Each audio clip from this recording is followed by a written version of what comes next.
I'm Dean Walker, and welcome to the Poetry of Predicament podcast, a podcast for people brave enough to face humanity's challenges and problems, and most importantly, our numerous predicaments. The Poetry of Predicament is a podcast meant to inspire us to bring forth grace, beauty, and connection with the web of life in the face of a predicament-laden world. This week in the Poetry of Predicament podcast, we're welcoming back for the second time Ken Whitt. Ken is a member of the faith community and one particular branch of the faith community, and I've been so inspired by the amount of overlap that there is in how he's approaching bringing a collapse-aware conversation to that community like very few other pastors I have met. Please welcome Ken Whitt. Hey there, and welcome to another round of the Poetry of Predicament podcast. I'm your host, Dean Walker, and it is getting really close to the end of what has to be the longest year in human history, 2020. And we're here with my guest today, Ken Whitt. Excuse me. And I had the pleasure of talking with Ken last year, and just to be straight up about some of the guests that I invite on the Poetry of Predicament just come from a very different background than me, and that is very intentional. And Ken and I have some substantial differences in that history, in the road that led us to this place. Yeah. And like so many times, I also recently, meaning since, particularly since starting up my book, The Impossible Conversation, which I started writing back in 2014 and released in 2017, what I noticed is that I ended up having a lot of impossible conversations with people very different from myself. Okay. And so we just had a little brief glitch in the audio, and I'm not sure I'm going to be a very smooth transition from where it broke off to now. But what I was saying is Ken happens to be one of those people that has a lot to say about things that matter quite a bit to myself and to this body of work and the folks that I have the pleasure of working with.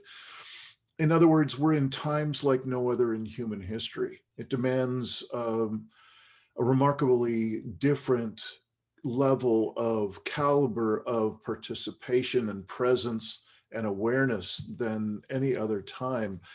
And I can say that with some comfort because I'm clear this is the first time on a global scale that this kind of question, this kind of existential concerns are really, we're aware of it on a global level. We're participating to whatever degree we are around the world at the same time.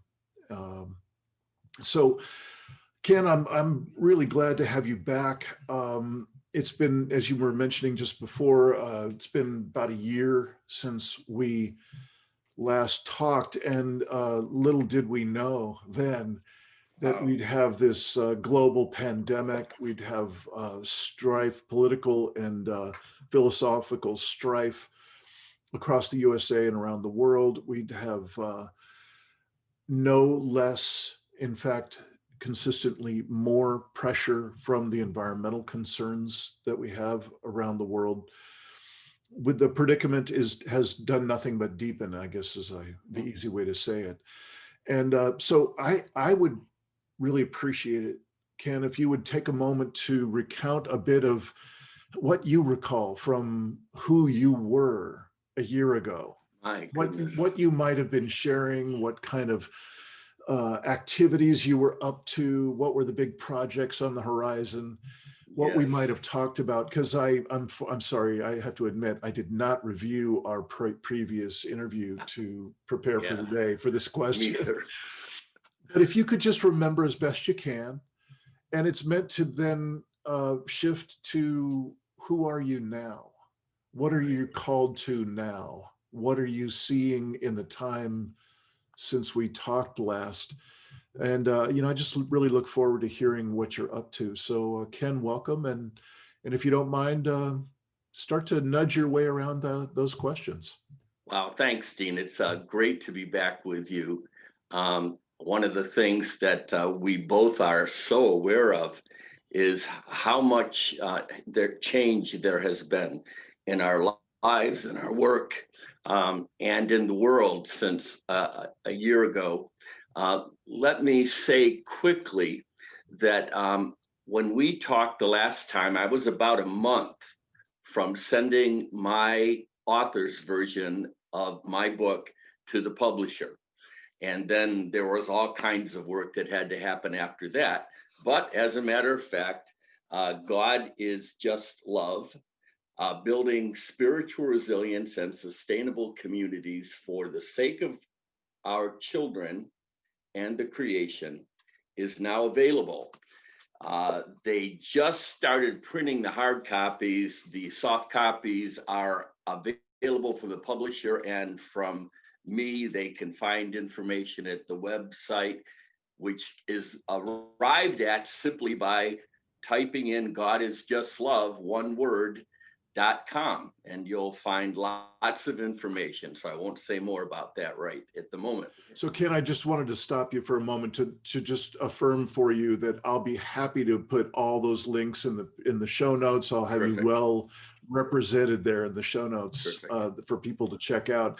And I also just want to add a little bit to what I started us out with, and that is, nearly word for word, your work, what I might call my next book or workbook. I mean, there are so many overlaps. Oh, yes. And the only distinction that I can point to is your emphasis on a faith-based reality, on a faith-based container for your life, your experience, your interaction with others, your offerings, and so on.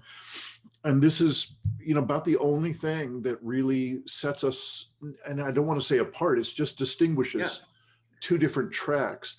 So I'm really looking forward to building out my understanding of, bridging more awareness of what a faith-based, one particular faith-based track into this conversation about expansion of resilience can look like. So I just wanted to say that in case people were wondering, well, what's so different? I don't get it. Since I started us out. So would you say a little bit more about the book and where were you headed when you were putting it together, and how's it going? Certainly, Dean. Actually, in terms of our spirituality and our core emphases, they aren't even that different, except that mine is grounded in my journey as a follower of Jesus. And my book focuses there, but it's also broadly open to the contributions and insights of many other spiritual traditions. And I don't think I would be anywhere near where I am personally, except for a lifetime interest in Native American spirituality. And one of the things I've noticed that causes this sense of we're part of one community, even when we're coming from different places, is that I simply don't know anyone who's doing this most significant and difficult work that isn't on some kind of spiritual path, that hasn't discovered that they have to be able to ground their hope and their love in something more than materialism. And whether it's Jem Bendel, who just started his journey because as he encountered what he considered to be the truth, he realized he didn't have the internal resources. So many people, Joanna Macy, Michael Dowd, yourself, Paul Chafurka, there's folk all over who are finding a deepening of their spirituality. And Michael Dowd, for example, always asked his interviewees, what practices, what meditation, what technique, whatever is helping them to stay stay on top of things in a positive, emotional, spiritual way, rather than just collapsing.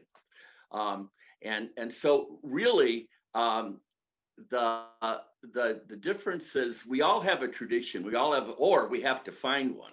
And in fact, in my book, repeatedly, I say to folk, if you aren't on a spiritual path, start one. If you are on one, emphasize it more as a center of your life. If you don't know how to teach your children to be on that kind of path, find a way to teach them, because that's the most important gift you have to give to them, to help them find a way to have hope no matter what the circumstances. So God is just love is obviously a theological proposition that doesn't ring true for many people from my tradition. I make it very clear in the book that if anyone from anywhere has not experienced unconditional love rather than judgment or condemnation, or having to prove themselves at every turn, that they can't find the hope and be the love that the world needs. You have to somehow or other touch that grounding in our lives. Now, when I talked to you the last time, the book was closing in on its finish, but I hadn't even written. I don't think I'd even begun to write chapter 14. I was leaving it to the end, and in chapter 14, I begin to imagine the work and the course that's going to follow from the publication of the book. And I suggest to people that I have all these ideas, but if you were to arrive at our home in the summer of 2020, you would see something very real, very down to earth, very practical happening. But I wasn't sure what it would be, but I knew lots of possibilities. So now people could actually physically arrive on the scene once COVID becomes calmer, and have a conference, have a retreat, learn about unconditional love, but also experience what it would be like if you were to look for creative ways of adaptation, so that you can become deeply convinced that it's possible to adjust to whatever the circumstances are, and to teach others to adjust to those changing circumstances, which could arrive at us at a moment's notice or no notice at all. They could be unfold a little bit gradually, but they could also land on us suddenly without warning, like God should forbid, but doesn't, a pandemic. And suddenly we're living in a world that so many people have told us is coming. Pandemics are happening, and they're in our future as simply one of the predicaments that is a consequence of the way we've been living on the planet. And some people are picking up on that and are being like kicked in the butt and are shifting gear into paying attention. But most folks, by and large, are just longing for the interruption in their comfortable lives to be over, and for things to get back to normal, for heaven's sakes. But there is going to be a new normal in 2021, but we don't know what it is, and we don't even know if it's going to be better at the end of the year, because there's a collection of predicaments out there that could shift into fast forward intense without warning. There are possible ways that climate change, climate chaos, climate catastrophe could escalate instantly. And there are other predicaments that are unpredictable, including the level of tension, violence, political division, autocracy We simply don't know how many things are going to play out, but they are definitely changing. And as Chicken Little, as one of those prophetic voices said, the sky is falling, and it's time to pay attention and find and start living into ways of adaptation and resilience, and finding hope and being love in a way that isn't controlled by things going our way, and to help our children with that. Yeah. Well, thank you. I'm tempted to jump ahead, Ken, to what I'm seeing now, and I think I'm hearing in our earlier conversation just a little bit of a hint that you're kind of on the same wavelength, and that is that we really have some very current and serious extra appendages of the predicament that we're in. They've grown large, and they're really too large to ignore anymore.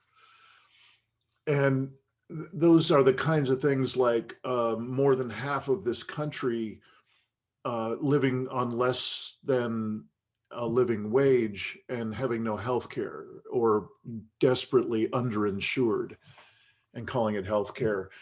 When we're talking about food lines stretching for miles in many major cities and elsewhere across the country. And this is on top of all the things that we both just mentioned a bit about, and the stuff that preceded that. We've got layer upon layer of predicament. Yeah, the pandemic showed some folk who were paying attention that all these things are connected. Mm-hmm. That racism, anti-racism, pursuits of justice, economics, global economics, who has a house to live in and who doesn't have an apartment to live in. All of those things are connected to each other, and one exasperates the other, and none of them are ultimately fixable in the sense that most people understand fixing them. There is a temporary plan now to provide some more housing support for many of Americans. And remember, Dean, we are the rich place. There are in other places already thousands, approaching millions, who are on the edge of food and housing and life-sustaining emergencies. But in the richest country in the world, there are a few folk who, with the new stimulus plan, are going to get to stay in their houses a little bit longer.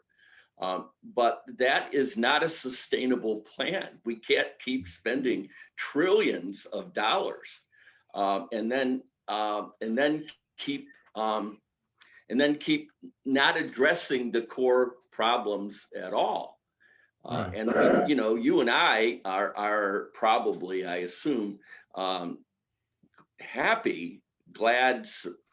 I'm not sure what the word is. We're relieved, maybe, that Joe Biden is going to be our president, and that Kamala Harris will be working with him, and that there are more Democratic House members than Republican, and there may even be a majority of senators. But Joe Biden and those political and economic powers aren't going to fix. They're going to make it a little bit better, I think, for some populations, but the problems we face are not fixable from that kind of political or economic level. Mm-hmm. We can do better. We can, promote more justice, but we can't stop the consequences from befalling the human family and the planet. And we need to, get deep into what it's going to take for us to adapt and become more resilient in the face of emergencies. Yeah. and not just emergencies, catastrophes. Yeah. I'm, in my body of work, the way that I talk about these pieces, this predicament, is that what got us into this is that we've disconnected. We've disconnected from all the primary sources of meaning in the human life. And those, for ease of conversation, I call deeper self. We've disconnected from each other, disconnected from earth and from soul.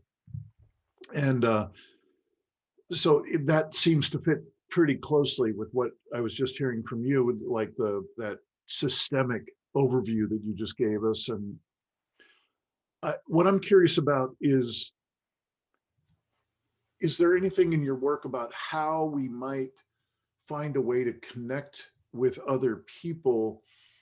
What I'm noticing is that even people who seem really close on the spectrum of being collapse aware, the vast majority of people wouldn't call it collapse. They're just saying these are hard times, or it's pandemic or whatever. But even people who are politically fairly close together, or in a religious frame of mind, they're fairly close together.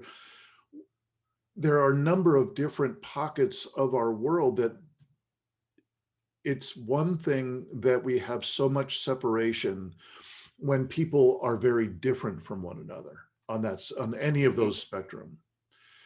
But it's been particularly heartbreaking for me to see that there are many pockets within very small amount of difference between people, even the same families, same neighborhood, same congregation, same, Right. oh my God.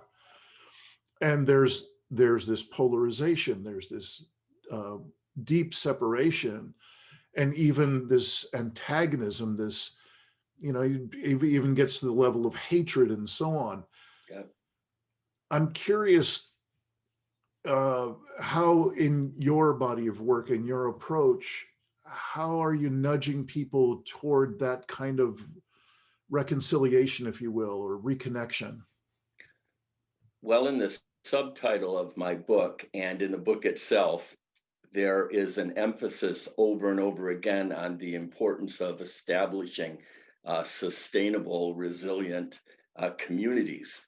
And I would say that if there was a particular work that I'm doing in my world, in my corner of the world, it is around building community. I live in a neighborhood where people are good neighbors, but we're beginning to talk about how we take that essential goodness and turn it into better neighbors and best neighbors, so that we become more and more able to see beyond those differences. But Dean, the level of hostility and conflict and divergent realities of what truth is and what's really going on are amazingly tough to deal with, and it takes a whole process of compassionate conversation or active listening to break through them, even in a one-on-one basis. But whether it's at my church, which is a multi-ethnic, multi-racial congregation in Columbus, or in my neighborhood, which is probably divided 50-50 in terms of people's worldview as it relates to the recent presidential election. And in terms of my family, extended family, that work of building community is right at the top of the list. The only thing that's more significant than that specific work is building spiritual resilience, is building the internal spiritual, emotional capacity to adapt to whatever comes next, to not let fear rule our lives. I mean, I could go on and on about what that actually looks like in terms of the specifics, but let me just quickly, as a point of illustration, say that in this Christmas season, when it was much more difficult to find the source of our joy and our ways of blessing one another through presence and family gatherings and dinners. Uh, we've had to become extremely creative. And so my brothers, who mostly live in upstate New York, and I are playing card games on a online Zoom type program. Locally, my wife and I turned a lot of our Christmas attention and energy into baking a lot of bread. And I make cutting boards in my workshop. And we've been taking gifts to people who have no expectation that we're even going to show up at their door.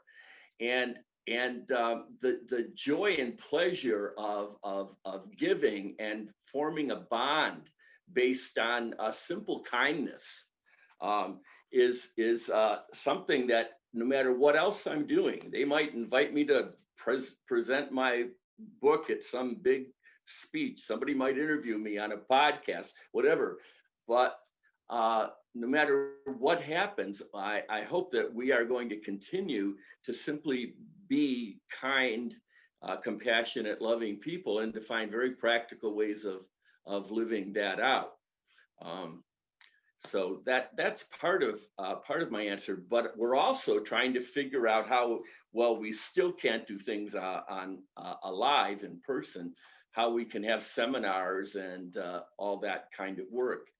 And you were mentioning, networks that you were earlier when we were talking, you were mentioning networks that were next steps in your work. And we've created a new one among the leaders in my denomination who are the most committed to climate justice. And we now have a national conversation going on that didn't exist 3 months ago.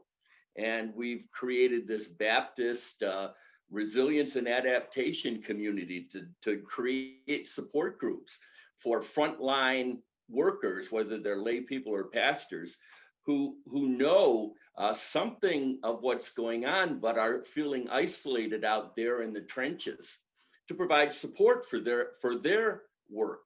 And that's what I am personally most motivated to do, is to find ways of connecting and supporting those folks in my very small sphere of influence who really care about these things, but are running into all of the kinds of grief and fear and despair that are part of people learning to tell the truth, to exit denial. And if there are some resources and some people out there who are doing that work, it's going to be a lot more likely that people are going to join us. Yeah. So that's what I'm up to at the most personal level. Yeah, beautiful. There's just enough overlap that I'd like to just compare notes a little bit with the hope of gaining a few ideas from you in this exchange. With what you're talking about, again, for ease of conversation, we could talk about this like a grades in a school, for instance. It seems like there's a basic level that many people just don't even have to think about resilience skills or self-regulation or co-regulation or any of these really essential skills. And oftentimes the first time they'll hear those words or get those concepts is if their community has gone through some kind of major devastating event. Right. Let's look at various hurricanes or fires and so on that have been, unfortunately, really plaguing us for a while now. Right. There's a whole introductory chapter in my Living Resilience Deep Academy online program, which it sounds like it's similar to the work that you're putting out, which is starting at the level of kind of a first aid level of resilience skills, first aid level of self-regulation, co-regulation, the kind of skills that could be trained to people who are spending the night in the high school gym because their house has been knocked down, that kind of thing. So very basic level, but still critically important, and for many people, virtually life-saving. These are not kidding around. Being able to bring ourselves to more presence, even under such extreme circumstances, so that we can then turn to our own children and train some of those same skills to them, and so on. Right. Yeah. And so I'd be happy to hear whatever you'd like to say about that kind of first aid level, if you're encountering that in your work.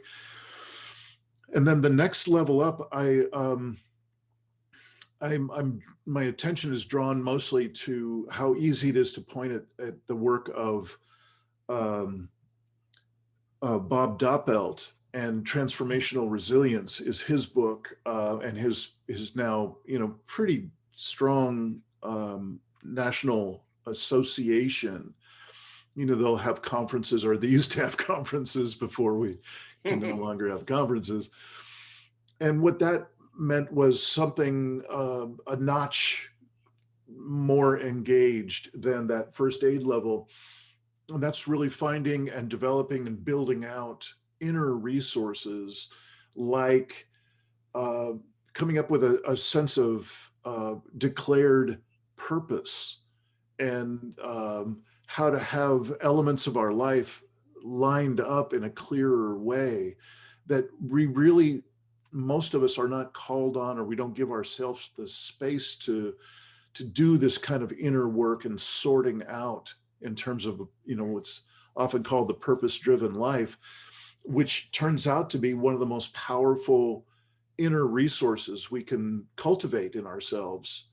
So again, I'm just bringing these up as examples of things from my particular way of tracking in this work, and I'm looking forward to whatever responses you might have, or different takes you might have about these kind of gradated levels of engagement with resilience. And the last one that I'll mention is, with each level or grade, of graduation into the next level, it really involves more time and space and cultivation. It takes practice. It really is, no kidding, a practice. And that this final level, I think, is going to be a whole lot of overlap, I'm guessing, with what I hear you sharing. And this is the level at which the psychospiritual dimensions really start to open up, because this is the kind of dimension that these are the wisdom traditions that have been around for upwards of thousands of years in some cases, and they're the really strong practitioners have devoted their whole lives to cultivating these deep skill sets. And yet now what's clearly called for is something that requires far less than a whole lifetime, and far less than a complete surrender of my entire life over to my practices. It's got to be something within reach. And so it seems like that's kind of in the zone that you're positioning your work to be, something accessible, yet if people allow it to be, it could be quite deep as a skill set. Does this spark you to say anything? Yeah, I hope I can remember the steps along the way of what you've just been saying, so that I can give a kind of a thorough response. You started by saying, I believe, that when people are knocked for a loop, and their homes are destroyed by a flood or any other kind of emergency, there's a lot more openness at that point to growing beyond that emergency. I learned a new phrase from one of the Star Wars movies the other day. We've all heard of post-traumatic stress, but there's also this phrase, post-traumatic growth. And post-traumatic growth is something I've personally experienced. And I've actually then, since I heard it on Star Wars, I have actually read about people using that phrase other places. And so, yes, certainly, if you're caught in the crisis, if the climate collapse has already happened, in the fires that have just destroyed your home, if you're one of the climate refugees already because it's too hot in your homeland, and you have to get somewhere cooler in order to survive, if you're caught in that, there's a level of openness to learning. Nor are there very many who are sensitive to, aware of the probability that one day folk in our area, our communities will become part of that. Even COVID did not make most folks fear for their lives. Maybe it got them to wear their masks, but so in other words, the groups that I work with, and I'm talking about my extended family, the neighborhood that I live within, and the church community I work in none of those communities is there a sense of what Martin Luther King called the fierce urgency of the now. And so you can't really go from level 1 teaching to level 2 teaching to level 3 or whatever. You have to work with the group you're given in the field where you're given. Now, I believe, as many people are saying, that we are on the edge of the worst mental health crisis and spiritual health crisis that humanity has ever faced. And when people, when I talk to young people like my grandchildren about this, I say, there are jobs that are going to be much more needed in the future, like being able to care for and help other people. There's also some, like building skyscrapers and interstate highways, that I don't know, man. I'm not sure I would counsel my high school senior granddaughter to invest her life in one of those, although she might, because not that many people are asking the right questions about things like that. I asked them in my book, but so the work I'm doing is different. And let me just give you an example. Here in the neighborhood where I live, there are a few, but not that many, folk who want to listen to me talk about the things that we're up to and that my wife and I believe are the current and pending predicaments of humanity. There's not very many folks. So how do we get their attention? How do we communicate? Well, what we've decided to do is to learn how to live well in two worlds at the same time, which becomes a major theme in final chapter of my book. And the two worlds are the world that we were given to live in, within which I have raised my children and now my grandchildren, in the neighborhood where we were planted and really felt led to be involved in, to the book I've been led to write up till this point. And the words don't communicate what we need to communicate, but what we're also doing is learning to live well in a second world at the same time, which we believe could be a world that our grandchildren will be passing through on their way to their futures, where they had better learn how to live more simply, where they had better learn to find their hope in something besides consuming, where they might need to hunt for their food or bake bread on an outdoor fire. So we've got a long list of those things, and one at a time, we're beginning to live and share with others all of these kinds of things. So we have a whole regimen of making topsoil. And on my website, you can find these articles about adults and children together that includes a slideshow I did teaching my grandchildren how to make topsoil, starting with the garbage that they were carrying around from the kitchen. and then ending with them putting that topsoil on the organic gardens at their own homes, or on the little garden where we grow milkweed here so that we can help monarch butterflies. And that's one sample. We now have we have begun setting up and getting all the equipment for an archery range in our backyard. We purchased a antique wood-fired cooking stove, and intend to learn how to use it. We started growing food and canning this year.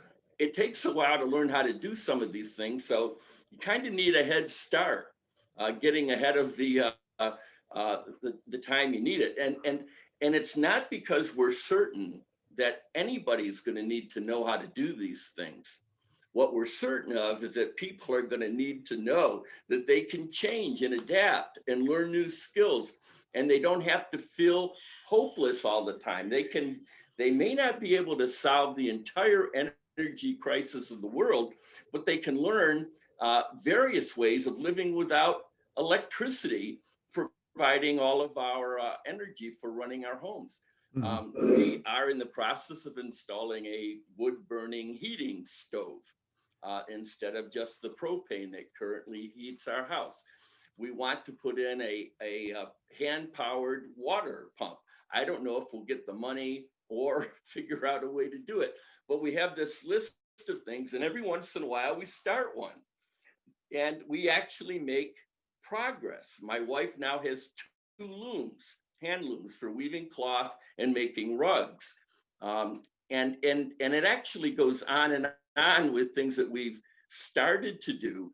Again, not because we're sure, but when people are going to come here for retreats and to learn about God is just love, and to practice, learn the practices that will support their resilience and adaptation and become the communities. They're also going to learn that they can start a campfire, that they can start a campfire and bake bread on the campfire, or even just build a fire. You can build a campfire in the rain with wet wood, but you really need a little bit of instruction on how to do it. So there are, the most important things are building community and building spiritual resilience. But when you also are learning some ways of adapting, you don't feel so helpless. And you know that, like making topsoil is probably specifically one of the most important contributions we can make to whatever future is coming our way.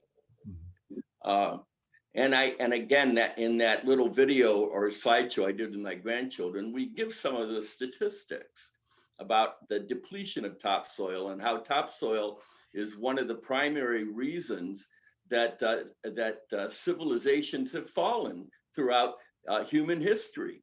And there are other things like, that I've been learning, and it's one of the ways some people are coming to realize that we're in a lot of trouble, because so many things about the current events of our world resemble what has happened in 120, 130 other nation states, empires, civilizations that have fallen. Well, they all fall eventually. It doesn't have to be as horrifying and painful as it often is. If people will, again, build communities locally, build spiritual resilience, teach their kids. Yeah. And there aren't that many voices out there that are getting down to that practical level of what to teach our children and how to do it. Yeah. And intergenerational programs, education, spiritual, emotional values, things have been on my agenda since I can remember. Yeah. And that's a gift I offer in the book, but even more so that I'm longing to offer to folks who continue to be a part of a conversation. Beautiful. It sounds like a robust set of projects that you've got going on. I'm reminded out of what you were just sharing that one of the first offerings that we had in our what's called Living Resilience is the name of the website, and Right. Deep Academy is the kind of set of learning training offerings. And one of the first ones we posted was I last spring I had the pleasure of co-leading a webinar with a woman who is one of the strongest exemplars of the stuff we're talking about. Like, how do you create a different way of raising a family that is not Right. so immersed in the business as usual world? You know, have some alternative ways of doing things like you were just describing. So Right. that whole skill set, but also the inner skills, you know. So I had gotten the idea of doing this interview and excuse me, this webinar from a couple of years of different interviews with her and her then husband, Chris Martinson, who is pretty well known in the collapse aware community as the guy who put out the crash course. And he does his own programs called Peak Prosperity. It's just a remarkable guy. And his wife at the time was called Becca Martinson, and she now goes by Becca Young Allen. And we just had this remarkable, very grounded, really down home, nothing frantic, nothing fearful about it. Just people wanting to bring in grounding skills, you know, things that would help them feel more capable of keeping their center in the face of larger stressors. And I've got a couple of I'll put in the show notes as well a couple of links to the interviews that I did with both Becca and her two daughters, who are just remarkable beacons of light, just incredible exemplars of young women who have got abundant inner and external resources to call on, Mm. no matter what comes their way. So it's Wow. like deeply inspiring. And I've just been noticing how, for me, that was a particularly useful and important and kind of homespun level of webinar that's real different from a lot of the flashy stuff that goes on the internet all the time. Uh, I don't know why else I brought that up. I know it will come to me, but I know that I will include those elements for those who want to kind of pull on those threads. There is, it does come to me. Another piece that grew out of that is kind of a sister podcast or bunch of curated content and interviews called Take My Hand, Wonderful. Conscious Yeah, I've conscious watched almost all of those. conscious parenting in a time of stolen dreams. Right.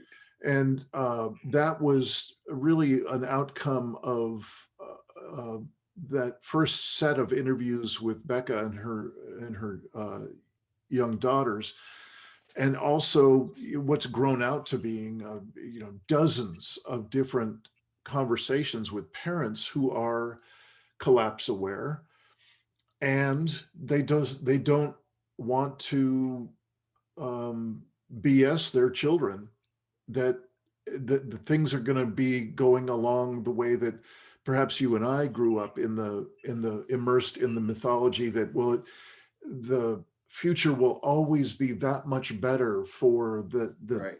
children of this generation and the next and the next. And I think you what I hearing you say, and I certainly say it myself, is that those days are done. You know, They're gone. those days of every generation will have it better than the ones before them. No, that needs to stop intentionally. We need to literally, like the intention that you've been describing with different ways of doing things, different offerings from your into your own community, ways that you're training people in some basic skills of engaging with the things of daily life at a simpler level. They may take more effort, but they imply a simplicity that we must get to if we're going to reduce our deep addiction to the fossil fuels that made everything else happen. Yeah. Yeah, and you know, unfortunately, it it is much worse than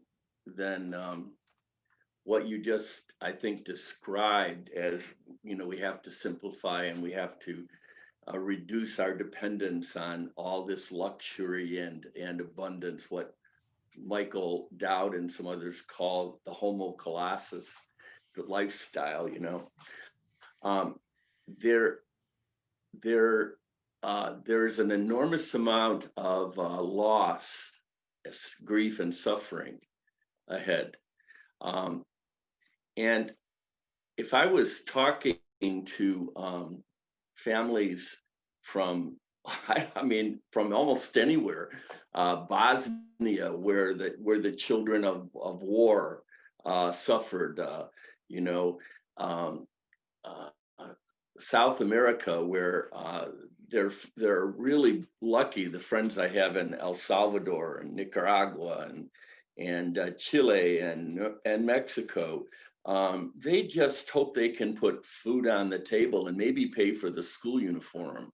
They have a lot less to lose, and there is going to be an enormous loss within affluent cultures. I don't know how fast it's going to come, but Dean, you asked me earlier, what has changed over the last year.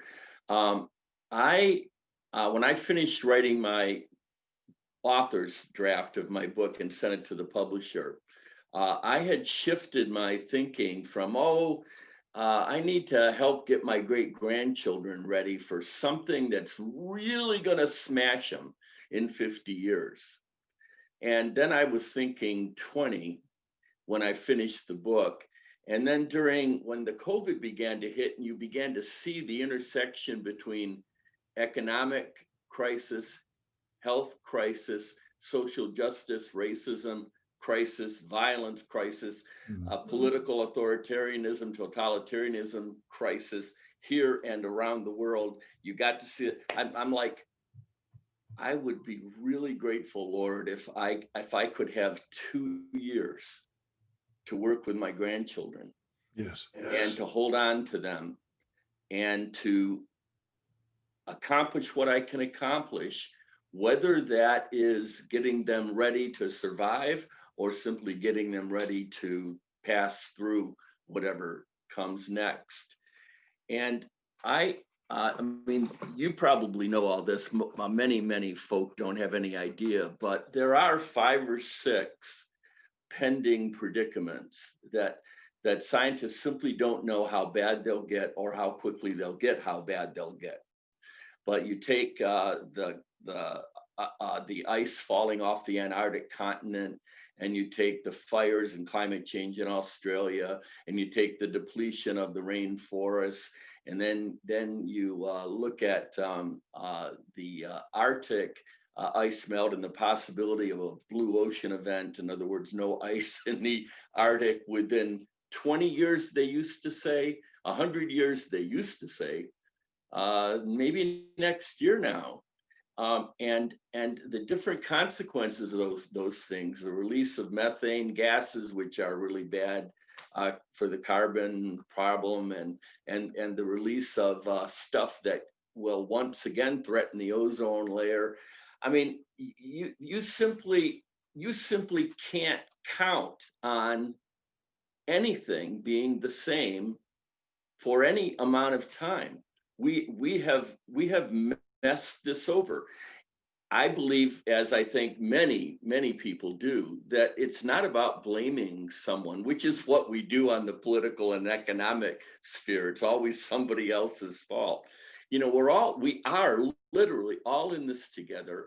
All of humanity had a role to play. We've all bought into a domination view of how we live in the world. If I can conquer yours and take it, then I will conquer your stuff and I will take it.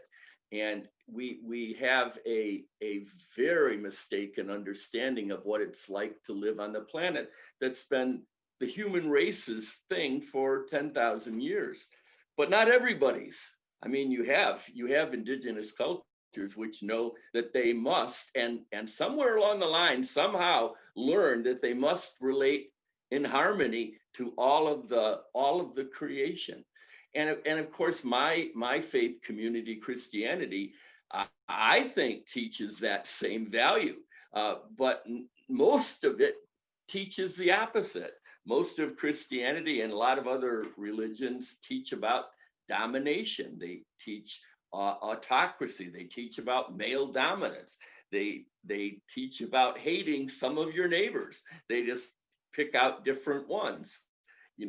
These people hate these guys and these hate these guys. And so, it's like we are all part of it. And yet the journey that we're on probably was inevitable. There are amazing and exciting possibilities ahead for human race and creation. Love will continue to have its way in the world. That may very well be lots of human beings running around, but living very, very differently, probably in much smaller communities eventually. I get up every morning. I mean, there are days when I plod through the day, but they don't happen that often. And when they do, I just surrender to them and go in and deal with the grief and the feelings that I have. But most days I wake up excited about what I'm about, and really in love with my grandchildren and kids, and far more energized than I ever have been to make a difference in their lives in the world.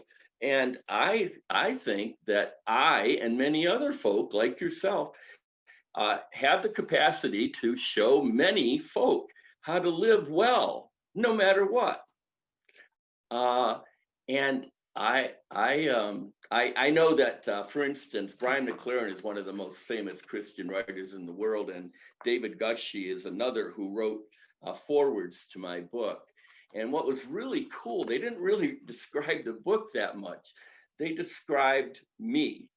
And they said, you're going to if you read this book, you're going to laugh, you're going to have joy, you're going to know how to love your kids better. But the biggest thing that's going to happen is you're going to feel Ken Whitt reaching out and embracing you and telling you you're well loved and helping you feel well loved. Because that's what everybody needs. That's what everybody longs for, that unconditional love. And if you find that yourself, if you find that and stop judging yourself and hating others, you find that you wake up every morning with something to do that's really usually kind of fun. I mean, yesterday I made my last Christmas delivery. I was a little later than Santa Claus. Santa Claus got his work done, but I was behind. I had this one box with a cutting board and a loaf of bread and 4 little bags of popcorn for the children that I dropped off to some new neighbors that have just moved into our area. And they didn't know me from Adam and whatever, but by the time I finished talking them at a distance in the door, it's like I'd made new best friends. There are so many ways to make a difference and to have a really good time doing it, and to find hope and to be loved amidst any peril. And yeah, there's going to be some really bad times, and it's possible to live well. Who was it? I think it was Julian of Norwich, one of the mystics, said, she has this phrase that just kind of keeps going on and on. All will be well.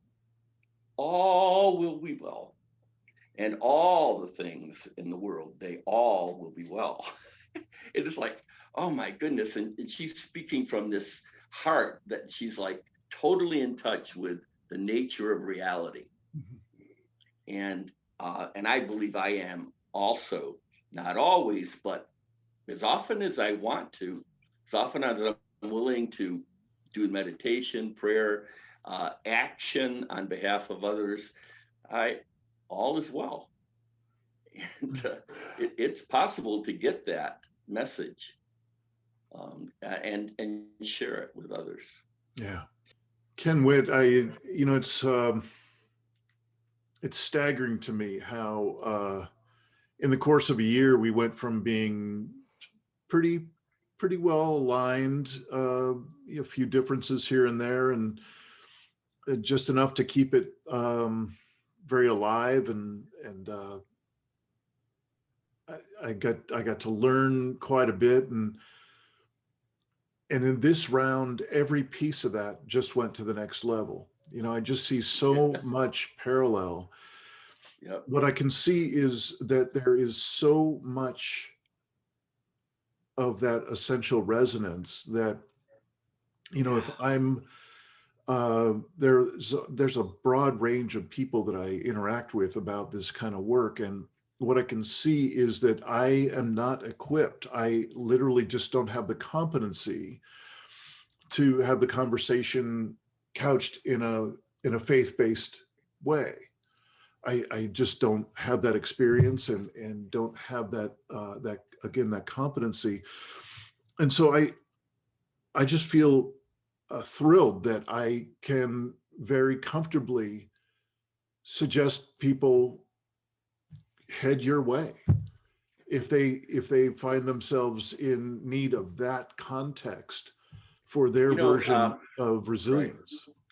Dean, you and I are both very good friends with Michael Dowd, and Michael is maybe the most connected person in the world with all of the community of folk who are doing this work.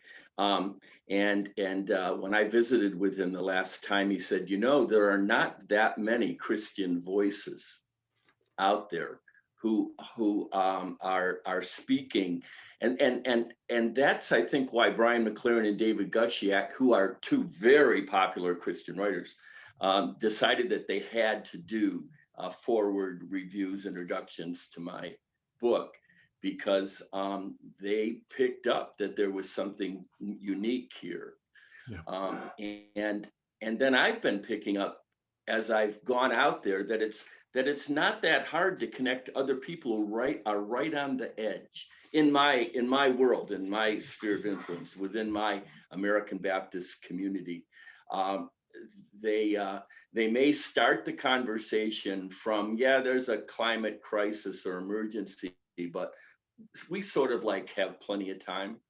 But as soon as they get into it with a couple folks who read a little more, experienced a little more, passed through a little bit more, they start to say, yeah, that's right. I knew that, but I just couldn't deal with it if I was all alone. If I didn't have some camaraderie, some people that to share this with me, I just couldn't go there in my head. Mhm. And what we're going to be finding within the Christian world is that there are more and more folks, and I've found some really cool connections with them through Jem Bendel's Deep Adaptation website. I've posted a couple Christian statements on there, and it's really kind of interesting because I get all kinds of reactions like, do you include me? Am I excluded because I worship a feminine God, and whatever? Do you leave Muslims or Jews out? Because you're Christian, you must leave them out. And no, they're part of the story. They have wonderful contributions to make, and when you read my book, you'll see that I refer to them continually. Those voices add emphasis and depth to everything I have to say. It's just that given where I am and where I come from, I have to be who I am. But other folks can really find a lot of blessing if they're willing to return to their traditions and look for a new way of looking at what's been taught all along. And you have to do that. You really have to do it, because our religions have all been corrupted by patriarchy and militarism and consumerism consumerism and whatever. And so you have to go back to the origins, to the founders, to the scriptures, and really immerse yourself in a spiritual journey of listening again, as if what Martin Borg called as if for the first time, meeting Jesus as if for the first time. Yeah. And it's really an amazing experience, because you end up, well, basically, if you really pursue it, you end up loving everybody and being incredibly grateful for all these different voices, even the ones that represent some antagonism or hostility. And you become one of those few people who can wander around and not get in a fight with everybody, So I mean, I could tell you some more stories about that, about opening my life to folk who see things differently, and just listening. It becomes a key tool, just to listen with love for people. Well, Ken, it sounds like we have a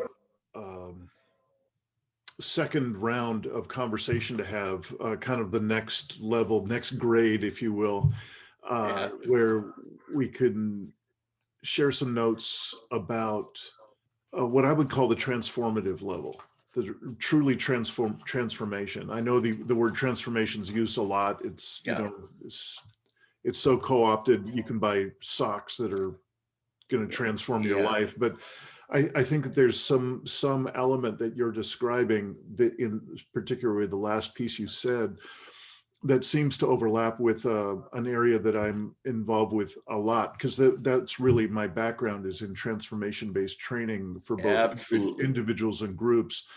And there's a really a no-nonsense quality that there's a reason why so few in the wisdom traditions took on the desperately hard work of, the dark night of the soul is involved there. Yep. And we are, of course, in a world that has been driven by our unconscious shadow right to the edge, right to the brink. That's where we are now, and that's not kidding around work. So I would love to talk with you about that next level. That'd be really good. Let's put it on the books and for you. Let's put it on the books and really get something together, because I think it would be valuable for both of us to then be able to post that for folks to be able to see, oh, there's another level to this path, because of course there is. Can I just say one long sentence of advertising? My book is available now through the publisher and directly from us, Traces of God Ministries and all that. godisjustlove.com. But as of the 2nd of February, it will be available everywhere in all formats. The only thing that hasn't been planned yet is the audiobook. And I started figuring out how to do that one too. So Amazon will have it up February 2nd, and people can get the book everywhere. And I'm really longing for people to respond, because I think you have to build a community and really be present for each other, or you can't do the work as an individual. So anyway, that's what I'd like to add. Ken Whitt, I want to thank you for your work. It's really good to talk with you. I think this year, as tough as it's been, has been good for both of us. It seemed like we overlap far more than we did even last year. And so I'm thankful for knowing that you and your work are out there, and that I can keep my eyes open for people who are suited for a faith-based container that is so inclusive as yours is. It's really reassuring for me to know that, and I appreciate that. Wonderful. And I will Thank use you, that. Dean. That's a great gift. Yeah. So you take good care of yourself and your community, and I will be looking for. I'll be reaching out for the ebook version of your. Great. Let me know when you want to talk, or if I get to a place where I know we need to get together again, I'll let you know. All right. Well, hang on just a moment. I'm going to sign off here for the folks who are watching, and let you and me connect a little bit before we go. Okay, terrific. Thanks for watching another episode of the Poetry of Predicament podcast, produced by Dean Walker and the Living Resilience Alliance, www.livingresilience.net. Music today from Michael Hedges, as always, and also Port Blue Into the Sea. Also available on our website, www.livingresilience.net, is a wide array of articles, online learning series, arranging group and individual resilience coaching, and sign up for our every other Tuesday free support group that we call Safe Circle Calls.